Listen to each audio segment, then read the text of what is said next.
ఏమైనా తేడా వస్తే మీ ఇద్దరు అంత చూస్తాం.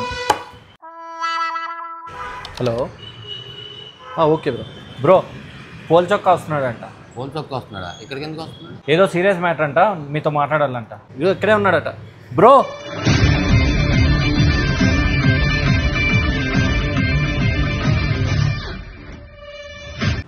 బ్రో ఎలా వచ్చా? మిమ్మల్ని కలవడానికి సూటు బూట్ వేసుకొని వస్తారు. మరి అది కాదు, ఇక్కడికి ఎందుకు వచ్చావు అని అడుగుతున్నాను. మీ మీద కేసు వేస్తున్నాను. కేసు వేస్తుందా? దేనికి కేసు? ఇలా రా, కూర్చొని మాట్లాడుతున్నాను ప్లీజ్, కూర్చో. బ్రో నా ఫోన్ కేసు ఉంది, నా మీద ఏంటి కేసు? నాకు తెలియకుండా మీరు నా బయోపిక్ తీశారు. ఎలా తీస్తారండి మీరు? కెమెరాతో తీస్తామండి.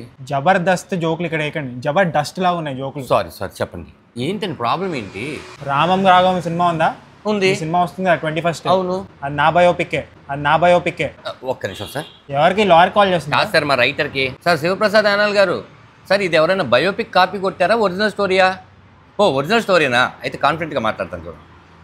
అదంతా కాదు సార్. ఈ స్టోరీలో మీ ఫాదర్ మిమ్మల్ని తిడతాడా? తిడుతుంటారు. బేవర్సే ఎన్ని రోజులు కూర్చుంటావు, ఏదైనా పని చేసుకోరా బేవకూఫ్ అంటాడు. వేరే వాళ్ళతో కంపారిజన్ చేస్తూ ఉంటాడా? చేస్తాడు. మరి నా స్టోరీ ఏది? నా లైఫ్లో కూడా అవన్నీ జరుగుతాయి. నీ లైఫ్లోనే కాదు, ఫాదర్ సన్ ఉన్న ఏ కుటుంబంలో అయినా ఇలాగే జరుగుద్ది. అంటే వాళ్ళందరూ బయోపిక్కా? ఇది ఓన్లీ ఫాదర్ సన్ సెంటిమెంట్ మాత్రమే కాదు, ఇందులో మేము చాలా విషయాలు దాచాం. సస్పెన్స్ ఉంది, క్రైమ్ డ్రామా ఉంది, ఇంకా చాలా ఉన్నాయి. అది ఫిబ్రవరి 21వ తారీఖు మీరు థియేటర్కి వెళ్ళి చూడండి. అప్పటికి ఇది నీ బయోపిక్ లాగా అనిపించింది అనుకో, హైకోర్టుకే కాదు సుప్రీంకోర్టుకి కూడా వెళ్ళి, ఓకేనా? ఫిబ్రవరి 21 రామం రాఘవం సినిమా చూస్తాను థియేటర్స్లో.